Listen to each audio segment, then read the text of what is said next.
Hello student, हम देख रहे हैं क्लास 12th का मैथ्स और इसमें हम देखेंगे chapter number 5 continuity and differentiability.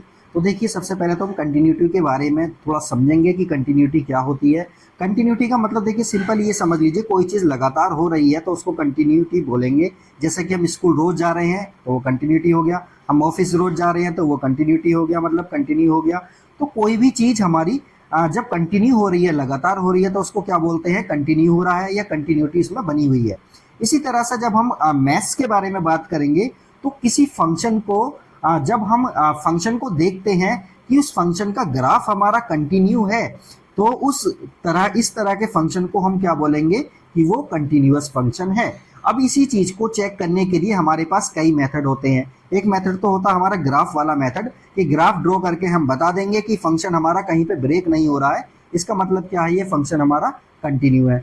जब ये कंटिन्यू है तो फिर आसानी के साथ हम इसको बता सकते हैं। बट सभी फंक्शन के बारे में हम ग्राफ तो ड्रॉ कर नहीं सकते हैं, तो उसके लिए हमें क्या करना होता है, लिमिट की हेल्प लेनी होती है। लिमिट की हेल्प से हम बताते हैं कि फंक्शन हमारा कंटिन्यू है या नहीं है। अब सबसे पहले तो हम इसमें ये देखेंगे कि चैप्टर नंबर 5 में किस तरह के क्वेश्चन हमारे बनते हैं। तो देखिए, ग्राफ वगैरह को भी हम अभी देखने वाले हैं थोड़ी देर में। तो सबसे पहले हम ये देखेंगे कि क्वेश्चन हमारे किस तरह के बनते हैं। तो देखिए, क्वेश्चन बनने के लिए देखिए सबसे पहले तो हमें इस तरह का क्वेश्चन आता है कि एक क्वेश्चन हमें दे दिया जाएगा कि उसका एक फंक्शन दे दिया जाएगा और उसमें कहेगा कि फंक्शन हमारा किसी पार्टिकुलर पॉइंट पर कंटिन्यू है या नहीं है, ये चेक करके बताना है। ये कहेगा कि इसको शो करके बताइए कि इस वाले पॉइंट पर कंटिन्यू है, या फिर हमसे ये कहेगा कि फंक्शन हमारा किन पॉइंट पर डिसकंटिन्यू है, ये चेक करिए, या फंक्शन हमारा किस पॉइंट पर कंटिन्यू है, कंटिन्यूअस है, वो बताइए। तो इस तरह के क्वेश्चन हमारे हो गए वन टाइप के क्वेश्चन। सेकंड टाइप में देखिए, हमको ये दे दिया जाएगा कि फंक्शन की हमारी एक से ज्यादा डेफिनेशन दे दी जाएंगी और कुछ पार्टिकुलर पॉइंट दे दिए जाएंगे। जैसे कि यहाँ पर हमें दे दिया है कि जीरो से लेफ्ट, मतलब जीरो के अगर एक्स की वैल्यू जीरो से कम है, जीरो से कम का मतलब क्या हो गया, फिलहाल समझ लेते हैं कि जीरो से कम का मतलब हो गया नेगेटिव नंबर। अब नेगेटिव नंबर में देखिए क्या होगा, नेगेटिव नंबर अगर आता है, एक्स की वैल्यू नेगेटिव आती है तो फंक्शन की वैल्यू हम ये वाली लेंगे, और अगर जीरो आती है एक्स की वैल्यू या जीरो से बड़ी आती है तो फंक्शन की वैल्यू हम ये लेंगे। और फिर हम ये चेक करके बताएंगे कि जीरो पर हमारा फंक्शन कंटिन्यू है या नहीं है। इस तरह के क्वेश्चन हमारे सेकंड टाइप के क्वेश्चन होते हैं। इसको किस तरह से सॉल्व करेंगे ये सब हम थोड़ी देर में देखने वाले हैं। तीसरे टाइप का क्वेश्चन हमारा इस तरह का आता है, जो कि बहुत ज्यादा एग्जाम में आता है और ज्यादातर यही इस तरह के क्वेश्चन ही पूछे जाते हैं। इसमें क्या कहेगा कि हमें के की वैल्यू बतानी है। के मतलब कोई भी पार्टिकुलर वैल्यू हो सकती है, मतलब कोई भी के हो सकता है, लैम्डा हो सकता है, ए हो सकता है, बी हो सकता है। तो इस तरह का कोई हमको एक नंबर दे दिया जाएगा, पूछेगा कि इसके बारे में बताइए कि कंटिन्यू कि इसमें कहेगा कि ये जो फंक्शन है हमारा, ये किसी पार्टिकुलर पॉइंट पर कंटिन्यूअस है। जैसे कि यहाँ पर इसने कह दिया कि ये 2 पर तो कंटिन्यूअस है, इसलिए हमें क्या बताना है, इसमें के की वैल्यू को फाइंड करना है। तो इस तरह के क्वेश्चन हमको सोल्व करने हैं। नेक्स्ट देखिए, क्वेश्चन इसी टाइप का रहेगा, लेकिन देखिए इस तरह से हमको दे दिया जाएगा कि ये फंक्शन जो है हमारा, इस फंक्शन की डेफिनेशन कुछ इस तरह से दे रखी है कि अगर x की वैल्यू हमारी ग्रेटर देन 1 है तो ये वाला फंक्शन लेंगे, और x की वैल्यू अगर 1 है तो ये वाला फंक्शन लेंगे, और x की वैल्यू अगर लेस देन 1 है तो ये वाला फंक्शन लेंगे। इन तीनों को देखते हुए हमसे कह रहा है कि फंक्शन हमारा x पर x इक्वल 1 पर कंटिन्यू है। जब कंटिन्यू है तो हमें क्या बताना है, a और b की वैल्यू को फाइंड करना है। तो इस तरह के इसमें क्वेश्चन पूछे जाते हैं कंटिन्यूटी में। थोड़ा सा ये कंटिन्यूटी बच्चों को थोड़ा सा परेशान करता है, इसलिए इसको थोड़ा सा ध्यान से समझेंगे तो आसानी के साथ इसके क्वेश्चन को सोल्व किया जा सकता है। तो चलिए अब देखते हैं, सबसे पहले हम ग्राफ को देख लेते हैं। तो देखिए, ग्राफ में देखिए सबसे पहले हम देखते हैं एफ एक्स इक्वल टू। तो इस तरह का जो ग्राफ होता है ना हमारा, ये होता है कांस्टेंट ग्राफ। कांस्टेंट ग्राफ का क्या मतलब है, एक्स की वैल्यू चाहे कुछ भी हो, वाई की वैल्यू या एफ एक्स की वैल्यू हमारी 2 ही रहेगी। तो देखिए यहाँ पर सपोज करिए एक्स की वैल्यू मैं 1 रखता हूँ तो वाई की वैल्यू 2 आती है, एक्स की वैल्यू 4 रखता हूँ, वाई की वैल्यू 2 आती है। मतलब इनफाइनाइट तक एक्स की वैल्यू में कुछ भी रख लूँ प्लस या माइनस पे, एफ एक्स की वैल्यू 2 ही रहेगी। तो इस तरह के ग्राफ हमारे कैसे होते हैं, कंटिन्यूअस ग्राफ होते हैं। और ये कांस्टेंट ग्राफ हमारे कैसे होंगे, कंटिन्यूअस ग्राफ होंगे। अब देखिए, इसमें हम बिना पेन को उठाए इस ग्राफ को आसानी के साथ ड्रॉ कर सकते हैं, लेफ्ट साइड में भी राइट साइड में भी। तो इस तरह के ग्राफ हमारे कंटिन्यूअस ग्राफ हो गए। तो ये फंक्शन भी हमारा कैसा हो जाएगा, कंटिन्यूअस हो जाएगा। इसी तरह से देखिए, एफ एक्स इक्वल हमको दिया हुआ है एक्स स्क्वायर। इस तरह का जो हम ग्राफ ड्रॉ करते हैं तो ये ग्राफ कुछ इस तरह का बनता है। ग्राफ तो खैर आसानी से हम ड्रॉ कर सकते हैं। यहाँ भी हम इस ग्राफ को देख रहे हैं किस ग्राफ को बिना पेन को उठाए हम आसानी के साथ ड्रॉ कर सकते हैं। ये देखिए आगे तक जाएगा, ये आगे तक जाएगा, मतलब बिना पेन को उठाए हम इस ग्राफ को बना सकते हैं। तो ये ग्राफ भी हमारा कैसा है, कंटिन्यूअस ग्राफ है, तो फंक्शन भी हमारा कैसा हो जाएगा, कंटिन्यूअस फंक्शन हो जाएगा। इसी तरह से हमने देखिए साइन का ग्राफ बनाया था, तो साइन के ग्राफ में भी देखिए क्या है, ये इस तरह का ग्राफ है, बिना पेन को उठाए हम इसे इधर लेफ्ट साइड में और राइट साइड में आसानी के साथ ड्रॉ कर सकते हैं। तो कहीं पर भी ये फंक्शन जो है, ये ग्राफ जो है कहीं पर भी ब्रेक नहीं हो रहा है। जब ब्रेक नहीं हो रहा तो फंक्शन कैसा होगा, ये हमारा कंटिन्यूअस फंक्शन हो जाएगा। इसी तरह से एक दो और देख लेते हैं, फिर समझते हैं आगे। अब देखिए इस वाले को देखिए, हमको एक फंक्शन दिया हुआ है F x equal mode of x upon x. कब होगा, जब एक्स की वैल्यू 1, एक्स की वैल्यू जब 0 नहीं होती है तो ये वाली वैल्यू लेंगे, जब एक्स की वैल्यू 0 हो जाती है तो 0 वैल्यू लेंगे। अब इसी को हम डिफाइन कर सकते हैं, जब एक्स की वैल्यू लेस देन 0 होगी, लेस देन 1 का, लेस देन 0 का क्या मतलब है, जब एक्स की वैल्यू नेगेटिव में होगी तो फंक्शन की वैल्यू हमारी -1 आएगी, और जब एक्स की वैल्यू ग्रेटर देन 1 होगी, मतलब पॉजिटिव होगी, ग्रेटर देन 0 होगी, तो फंक्शन की वैल्यू हमारी 1 आएगी और 0 पर 0 आएगी। इस तरह के ग्राफ को ड्रॉ करने के लिए देखिए कैसे करेंगे हम। जब एक्स की वैल्यू हमारी नेगेटिव आएगी, जब एक्स की वैल्यू हमारी क्या है, नेगेटिव है, ये एक्स की वैल्यू नेगेटिव है, तो फंक्शन की वैल्यू हमारी क्या हो जाएगी, -1 हो जाएगी। और जब एक्स की वैल्यू पॉजिटिव आएगी तो फंक्शन की वैल्यू हमारी 1 हो जाएगी। लेकिन जब 0 की बात करते हैं तो फंक्शन की वैल्यू हमारी 0 हो जाती है। इस तरह के फंक्शन को ड्रॉ करने के लिए हमको क्या करना पड़ेगा, पेन को उठाना पड़ेगा। देखिए यहाँ पर लेफ्ट में तो हमारा ये सीधा सीधा फंक्शन ऐसे जा रहा है, बट जब यहाँ की बात आती है तो ये इसकी वैल्यू यहाँ -1 नहीं होती, बल्कि कितनी होती है, 0। तो यहाँ से पेन को उठा के यहाँ लेके जाना पड़ेगा। इसी तरह से फिर पेन को उठा के यहाँ लेके जाना पड़ेगा, और फिर यहाँ इस तरह से इसको ड्रॉ करना पड़ेगा। तो देखिए यहाँ पर फंक्शन हमारा क्या होगा, डिसकंटिन्यूअस हो गया। कहाँ पर, 0 पर। 0 पर इसकी डेफिनेशन बदल गई है, तो इसलिए 0 पर फंक्शन कैसा है, डिसकंटिन्यूअस है। बट 0 के अदर दूसरी किसी भी लाइन पर एक फंक्शन हमारा कैसा है, कंटिन्यूअस है। तो चलिए अब हम देखिए इस फंक्शन को देखते हैं। इस फंक्शन को हम अच्छे से जानते हैं, कौन सा फंक्शन होता है, ये ग्रेटेस्ट इंटीजर फंक्शन होता है, और इसको इस वाले साइन से रिप्रेजेंट करते हैं। इससे हमें पता चल जाता है कि ये फंक्शन कौन सा हमारा ग्रेटेस्ट इंटीजर फंक्शन है। तो देखिए हम इसमें जानते हैं कि ग्रेटेस्ट इंटीजर फंक्शन में होता क्या है। अगर 0.7 लेंगे तो मतलब ये क्या, कहाँ जाएगा ये फंक्शन हमारा, ये इंटीजर तक जाएगा। अब देखिए इसके आसपास कौन कौन से इंटीजर होते हैं। इसके आसपास 0.7 के आसपास एक इंटीजर है 0, एक इंटीजर है 1, तो कम वाले के पास ये जाएगा, तो इसकी वैल्यू 0 आ जाएगी। इसी तरह से 1.8 में 1 आ जाएगा, 2.5 में 2 आ जाता है। और माइनस वाले में भी क्या होता है, माइनस वाले में भी देखिए इसकी वैल्यू कितनी आएगी, -1 आएगी, और -1.3 की वैल्यू कितनी आ जाएगी, -2 आएगी, क्योंकि ये वैल्यू कितनी आनी चाहिए, सभी इंटीजर्स आनी चाहिए। अब देखिए हम इसके फंक्शन को देखते हैं। जब हम बात करते हैं 1 से कम और 0 तक, 1 से कम 0 तक के बीच में कौन सा आंसर आएगा, इसका 0 आंसर आता है। इसी तरह से 1 से लेके 2 के बीच, 1 से लेके 2 के बीच, मतलब 1 से लेके और 2 के बीच में जो भी इसकी वैल्यू होगी वो कितनी पहुंच जाती है, 1 पहुंच जाती है। इसी तरह से 2 से 3 के बीच में इसकी वैल्यू 2 पहुंच जाएगी। माइनस वाले में देखिए इसकी वैल्यू माइनस आती है। तो इस तरह का जो ग्राफ होता है हमारा, वो इस तरह से ग्राफ बनता है। तो देखिए क्या होता है, ये जो है हमारा ग्राफ, ये यहाँ से यहाँ तो कंटिन्यूअस है, बट इंटीजर पॉइंट पर क्या होती है, इसकी वैल्यू बदल जाती है। तो देखिए यहाँ पर सपोज करिए ये यहाँ पर 2 है, तो देखिए 2 पर इसकी वैल्यू क्या हो गई, ये चेंज हो गई। इसी तरह से देखिए 1 पर इसकी वैल्यू क्या हो गई, चेंज हो गई। 0 पर इसकी वैल्यू क्या हो गई, चेंज हो गई। तो इस तरह से क्या होगा, ये ग्राफ हमारा कंटिन्यूअस तो रहता है, कहाँ पर रहता है, नॉन इंटीजर पॉइंट पर। बट जब इंटीजर पॉइंट की बात आती है तो ये फंक्शन हमारा क्या बन जाता है, ये डिसकंटिन्यूअस बन जाता है। तो ये फंक्शन हमारा डिसकंटिन्यूअस रहता है, कहाँ रहता है, जो इंटीजर्स वाले पॉइंट रहते हैं वहां पर ये डिसकंटिन्यू हमारा फंक्शन रहता है। तो चलिए अब नेक्स्ट कुछ और देखते हैं इसमें। अब हम नेक्स्ट पढ़ते हैं कि कंटिन्यूटी होती क्या है, इसको थोड़ा सा ध्यान से समझेंगे। देखिए a real function f x is said to be continuous. कोई भी फंक्शन हमारा रियल फंक्शन है वो कंटिन्यू होगा अपने ही डोमेन में किसी पर्टिकुलर पॉइंट पर। कब होगा, जब लिमिट उसकी और उसकी लिमिट और उसकी वैल्यू उसी पॉइंट पर इक्वल आ जाती है, तो फंक्शन हमारा क्या बन जाता है, कंटिन्यूअस फंक्शन बन जाता है। इसको देखिए इस तरह से हम समझ सकते हैं कि देखिए एफ एक्स इज कंटिन्यूअस, एक फंक्शन हमारा डिसकंटिन्यूअस होगा, कहां पर होगा, एट एक्स इक्वल ए पर। In each of the following cases, in cases में फंक्शन हमारा डिसकंटिन्यूअस बन जाएगा। तो ये पॉइंट कौन कौन से हैं, फर्स्ट पॉइंट पर देखिए F A is not defined.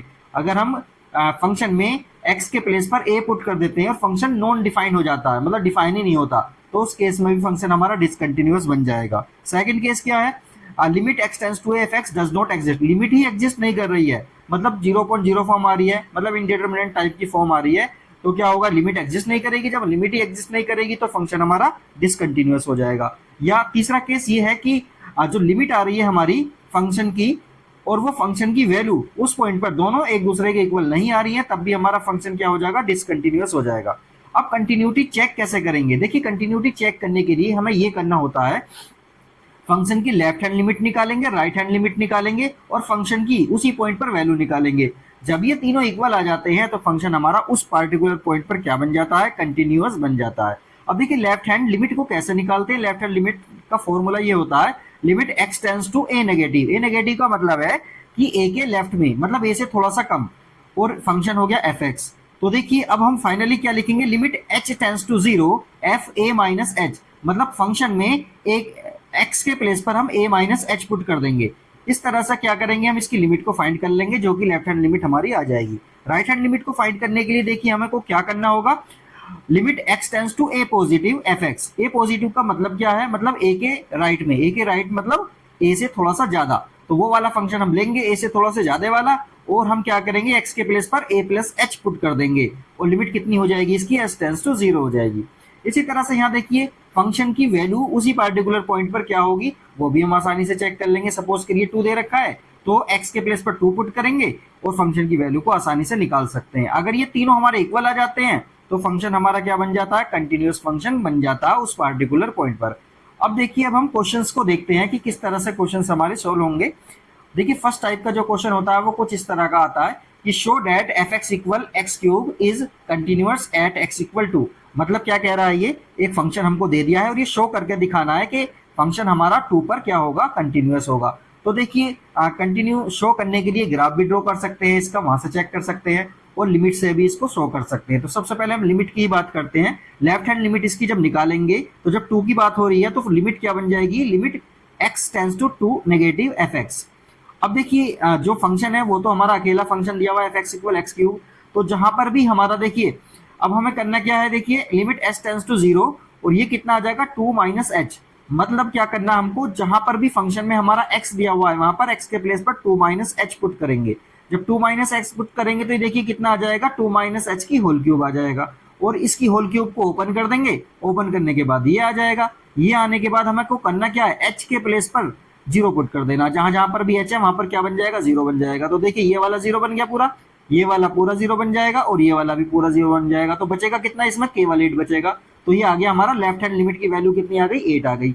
इसी तरह से हमको क्या करना, राइट हैंड लिमिट की वैल्यू को फाइंड करना है। राइट हैंड लिमिट को देखिए कैसे करेंगे, limit x tends to 2 positive fx, मतलब 2 से थोड़ा सा ज्यादा वाला फंक्शन कौन सा है, फंक्शन तो अकेला है तो फंक्शन तो यही लेंगे हम, और ये कितना हो जाएगा 2 प्लस एच। जहां पर भी x आ रहा है वहां पर 2 प्लस एच हम पुट कर देंगे। तो देखिए हमने यहाँ पर पुट कर दिया, तो a प्लस बी की होल क्यूब का फॉर्मूला ओपन कर देंगे, ये आ गया, और h के प्लेस पर 0 पुट कर देंगे। जहां जहां भी h आ रहा है वो 0 बन जाएगा। ये 0 बन गया, ये 0 बन गया, ये 0 बन गया, तो केवल कितना बचा, 8 बचा। तो मतलब राइट हैंड लिमिट भी हमारी कितनी आ गई, 8 आ गई। इसी तरह से फंक्शन की वैल्यू उसी पॉइंट पर मतलब जिस पॉइंट पर हमने लिमिट चेक की थी, तो लिमिट किस पर चेक की थी हमने, 2 पर, तो फंक्शन की वैल्यू हम क्या पुट करेंगे, 2 पुट करेंगे। जहां पर भी x आ रहा है वहां पर कितना पुट कर देंगे, 2 पुट कर देंगे, तो 2 की पावर 3 हो जाएगा। अब 2 की पावर 3 कितना होता है, 8 होता है। अब हम देखिए चेक कर रहे हैं left hand limit, right hand limit और एफ ए फंक्शन की वैल्यू 2 पर, तीनों के तीनों हमारे सेम आ रहे हैं, तो फंक्शन हमारा क्या बन गया, कंटिन्यूअस बन गया। इस तरह से इसको हम शो डेट कर सकते हैं, मतलब शो करके हमने दिखा दिया कि फंक्शन, ये वाला फंक्शन हमारा x इक्वल टू पर कंटिन्यूअस है। तो इस तरह से क्वेश्चन हो जाता है। अब देखिए नेक्स्ट हम देखते हैं, नेक्स्ट टाइप का जो क्वेश्चन आता है हमारा उसको देख लेते हैं। देखिए ये क्वेश्चन हमको दिया हुआ है, discuss the continuity of the function f x equal, F x हमारा एक फंक्शन है, उसकी कंटिन्यूटी हमें चेक करनी है एट एक्स इक्वल 0 पर। और जो फंक्शन है हमारा वो 2 तरह से इन्होंने इसकी डेफिनेशन दे रखी है। जब x की वैल्यू 0 है, लेस देन 0 है, तो फंक्शन हमारा ये वाला लेंगे। जब x की वैल्यू ग्रेटर देन 0 है तो फंक्शन की वैल्यू ये लेंगे, और जब x की वैल्यू 0 होगी तब भी फंक्शन हम ये वाला लेंगे। तो देखिए हम 0 पर इसको चेक करेंगे कि फंक्शन हमारा कंटिन्यूअस है या नहीं है। तो देखिए तरीका क्या होगा, तरीका वही वाला होगा, लेफ्ट हैंड लिमिट हम इसमें फाइंड करेंगे। तो 0 की बात हो रही है ना, तो limit x tends to 0 negative fx, और फंक्शन को क्या लिखेंगे, लिमिट x टेंड्स टू 0, और इसमें वैल्यू कितनी हो जाएगी, 0 माइनस h। तो देखिए इसका क्या मतलब है, 0 से कम, 0 से कम कौन सा फंक्शन हो गया, 0 के लेफ्ट का क्या मतलब है, 0 से थोड़ा सा कम, तो 0 से कम कौन सा वाला फंक्शन है, ये वाला। तो ये वाला फंक्शन हम लेंगे और इस फंक्शन में x के प्लेस पर क्या पुट करेंगे, 0 माइनस एच। तो देखिए 2 हो गया, x के प्लेस पर 0 माइनस एच पुट कर दिया, माइनस का 1 आ गया, ये हमने लिख दिया। अब देखिए हमने क्या किया, इस 2 के अंदर मल्टीप्लाई कर दिया, ये मल्टीप्लाई हो गई। उसके बाद देखिए h के प्लेस पर हम 0 पुट कर देंगे, जब h के प्लेस पर 0 पुट करेंगे तो ये 0 हो जाएगा, बचेगा कितना, माइनस का 1 आ गया, मतलब लेफ्ट हैंड लिमिट हमारी आ गई है इसके अंदर। इसके बाद हमें क्या करना, राइट हैंड लिमिट फाइंड करेंगे। राइट हैंड लिमिट के लिए क्या करेंगे, limit x tends to 0 positive fx। अब देखिए ये क्या बन जाएगा, लिमिट x टेंस टू 0 और f 0 प्लस h, मतलब फंक्शन हमें कौन सा वाला लेना है, 0 का पॉजिटिव। 0 का पॉजिटिव का मतलब क्या होता है, 0 के राइट हैंड साइड में, मतलब 0 से बड़ा वाला फंक्शन हमको लेना है। 0 से बड़ा वाला फंक्शन कौन सा, ये वाला है। तो इस फंक्शन में जहां पर भी हमारा x है वहां पर 0 प्लस h पुट कर देंगे। तो यहाँ पर हमने 0 प्लस h x के प्लेस पर पुट कर दिया, इसके अंदर मल्टीप्लाई कर दिया, ये आ गया। h के प्लेस पर हम 0 पुट कर देंगे तो ये फंक्शन हमारा पूरा 0 हो जाएगा, बचेगा केवल 1। तो देखिए लेफ्ट हैंड लिमिट आ गई इसकी -1, राइट हैंड लिमिट आ गई इसकी +1। अब हमको करना क्या है, देखिए फंक्शन की वैल्यू 0 पर भी फाइंड करनी है। तो देखिए फंक्शन की वैल्यू जब 0 पर लिखेंगे हम, तो जो भी फंक्शन है हमारा, कौन सा फंक्शन है, देखिए 0 पर ये वाला फंक्शन होगा। 0 के इक्वल में कौन सा फंक्शन होगा, ये वाला। तो यहाँ पर हम ये वाला फंक्शन ले लेंगे और यहाँ पर हम क्या करेंगे, x के प्लेस पर 0 पुट कर देंगे। तो 2 इंटू 0 प्लस 1, मतलब फाइनली कितना आ गया, 1 आ गया। अब हमने इसमें चेक किया लेफ्ट हैंड लिमिट और राइट हैंड लिमिट ये एक जैसी नहीं आ रही है, तो फंक्शन हमारा डिसकंटिन्यूअस हो गया, कहां पर, x इक्वल 0 पर। तो इस तरह से इस तरह के क्वेश्चन को भी हम सोल्व कर सकते हैं। नेक्स्ट टाइप का जो क्वेश्चन है उसको भी सोल्व करते हैं, देखिए किस तरह का होगा। देखिए यहाँ पर दिया हुआ है find the value of k for which, हमें k की वैल्यू फाइंड करनी है, जिसके लिए हमें फंक्शन हमें ये वाला दिया हुआ है। तो जब x की वैल्यू हमारी इक्वल लेस देन 2 होगी तो ये वाला फंक्शन लेंगे, जब x की वैल्यू ग्रेटर देन 2 होगी तो ये वाला फंक्शन लेंगे। और ये कह रहा है कि फंक्शन हमारा 2 पर कंटिन्यूअस है, 2 पर हमारा फंक्शन कंटिन्यूअस है, ये बात उसने बोल दी है। तो अब हमको करना क्या, left hand limit, right hand limit और फंक्शन की वैल्यू 2 पर, तीनों को फाइंड आउट करेंगे और तीनों को इक्वल पुट कर देंगे। वहां पर इक्वेशन वगैरह बनेगी और वहां पर k की वैल्यू हमारी आसानी से फाइंड आउट हो जाएगी। तो देखिए सॉल्यूशन करते हैं इसका। लेफ्ट हैंड लिमिट हमने इसकी ली है, तो जब 2 की बात हो रही है तो limit x tends to 2 negative fx। 2 negative का मतलब क्या है, मतलब 2 से थोड़ा सा कम वाला फंक्शन है, तो वो कौन सा लेंगे हम, kx प्लस 5 ले लेंगे। तो देखिए इसमें वैल्यू कितनी पुट करनी है, 2 माइनस एच। एक्स के प्लेस पर कितना पुट करेंगे, 2 माइनस एच पुट कर देंगे। तो देखिए k तो हमारा ऐसे ही रहा, एक्स के प्लेस पर क्या पुट कर रहे हैं, 2 माइनस एच पुट कर रहे हैं, प्लस 5 भी हमारा ऐसा ही रहा। अब देखिए क्या किया हमने, इस k के अंदर मल्टीप्लाई कर दिया, ये आ गया। और h के प्लेस पर हम 0 पुट कर देंगे, जब h के प्लेस पर 0 पुट करेंगे तो ये फंक्शन, ये वाली चीज हमारी क्या बन जाएगी, 0 बन जाएगी। तो ये आ गया 2k प्लस 5, तो ये आ गई हमारी लेफ्ट हैंड लिमिट। इसी तरह से राइट हैंड लिमिट को हम चेक करेंगे। जब राइट हैंड लिमिट को हम चेक करेंगे तो ये हो जाएगा limit x tends to 2 positive fx। Function कौन सा वाला लेना है हमको, 2 से ज्यादा वाला। तो 2 से ज्यादा वाला कौन सा फंक्शन है, ये वाला x माइनस 1। और यहाँ पर 2 प्लस h पुट कर देंगे, किसके प्लेस पर, x के प्लेस पर। तो ये हो गया 2 प्लस h माइनस का 1। तो देखिए ये कितना आ गया, जब x की वैल्यू हम 0 पुट कर देंगे तो 0 आ जाएगा, तो ये बचेगा 2 माइनस 1। तो 2 माइनस 1 कितना होता है, 1 होता है। इसी तरह से फंक्शन की वैल्यू 2 पर कितनी आ रही है, ये वाला फंक्शन ले लेंगे ऊपर वाला, तो ये हो गया 2k प्लस 5। अब देखिए left hand limit, right hand limit और फंक्शन की जो वैल्यू आई है, इन तीनों को हम इक्वल पुट कर देंगे। तो left hand limit equal right hand limit हमने पुट कर दिया। अब देखिए यहाँ पर कितना लिखेंगे, लेफ्ट हैंड लिमिट आ रही थी हमारी 2k प्लस 5 इक्वल 1। इसी तरह से हम यहाँ से बड़े आसानी से k की वैल्यू को फाइंड कर लेंगे, k की वैल्यू आ जाएगी हमारी -2। तो इस तरह से इस तरह के क्वेश्चन को हम बड़े आसानी से सोल्व कर सकते हैं। देखिए नेक्स्ट क्वेश्चन और देखते हैं किस तरह से होगा। देखिए ये क्वेश्चन दिया हुआ है हमें, if function is this. Function हमको ये दिया हुआ है, फंक्शन क्या है, x की वैल्यू जब हमारी क्या आएगी, ग्रेटर देन 1 आएगी तो ये वाला फंक्शन लेंगे। x की वैल्यू जब 1 आ जाएगी तो ये वाला फंक्शन लेंगे। x की वैल्यू जब लेस देन 1 आएगी तो हम ये वाला फंक्शन ले लेंगे। और ये कह रहा है कि फंक्शन हमारा कंटिन्यूअस है x इक्वल 1 पर, तो हमें a और b की वैल्यू को फाइंड करना है। इसमें भी हम क्या करेंगे, left hand limit, right hand limit और फंक्शन की वैल्यू 1 पर, तीनों को एक साथ इक्वल पुट कर देंगे, वहां से हमारी a और b की वैल्यू आ जाएगी। तो देखिए कैसे करेंगे इसमें लेफ्ट हैंड लिमिट जब हम फाइंड करेंगे तो क्या होगा, limit x tends to 1 negative fx। और क्या बन जाएगा ये, limit x tends to 0 f1 minus h। एक तो हमें फंक्शन कौन सा लेना है, 1 से कम वाला फंक्शन लेना है। तो 1 से कम वाला फंक्शन कौन सा है हमारा, ये वाला है। इस फंक्शन को हम ले लेंगे। इस फंक्शन को जब हम लेंगे और वहां पर x के प्लेस पर 1 माइनस h पुट कर देंगे, तो 1 माइनस h पुट कर दिया, -2 भी ऐसा ही लिख दिया। तो देखिए h के प्लेस पर मैं 0 पुट करूंगा तो ये तो 0 हो गया पार्ट, तो फाइनली देखिए ये कितना आ गया, लेफ्ट हैंड लिमिट आ गई हमारी 5a माइनस 2b। इसी तरह से राइट हैंड लिमिट को जब हम फाइंड करेंगे वहां पर भी देखिए limit x tends to 1 positive fx, तो ये कितना बन जाएगा, limit h tends to 0, function कितना हो जाएगा f 1 प्लस h। मतलब एक तो हमें फंक्शन कौन सा लेना है, 1 से ज्यादा वाला, 1 से ज्यादा वाला फंक्शन कौन सा होगा, ये वाला होगा। तो ये हो जाएगा 3a और x के प्लेस पर हम ये वाली वैल्यू पुट कर देंगे इसमें, तो ये हो जाएगा 3a 1 plus h plus b। यहाँ पर भी हम h की वैल्यू को जब 0 पुट करेंगे तो ये आ गया हमारा 3a प्लस b आ गया। अब देखिए तीसरी चीज क्या है हमारी, तीसरी चीज ये है f की 1 पर हम वैल्यू फाइंड करेंगे। f की 1 पर वैल्यू इन्होंने दे रखी है, कितनी आ रही है 11, तो f की 1 पर वैल्यू कितनी ले ली हमने, 11 ले ली है। अब देखिए left hand limit, right hand limit और फंक्शन की वैल्यू 1 पर, तीनों को हम क्या करेंगे, इक्वल पुट कर देंगे। इन तीनों को हमने इक्वल पुट कर दिया, तो एक बार तो हम इसके इक्वल 11 ले लेंगे तो एक इक्वेशन आ जाएगी, दूसरी बार में हम इसके इक्वल में 11 ले लेंगे, दूसरी इक्वेशन आ जाएगी। इन दोनों इक्वेशन को एलिमिनेशन मेथड से हम क्या करेंगे, सोल्व करेंगे। एलिमिनेशन मेथड से जब इसको सोल्व करेंगे तो देखिए क्या आ जाएगा हमारा, ये फाइनली हम देखिए इसको 2b से 2b हमारा कैंसिल हो जाएगा, ये दोनों को ऐड करेंगे 11a आ जाएगा और इन दोनों को ऐड करेंगे 33 आ गया, तो a की वैल्यू हमारी आ गई 3।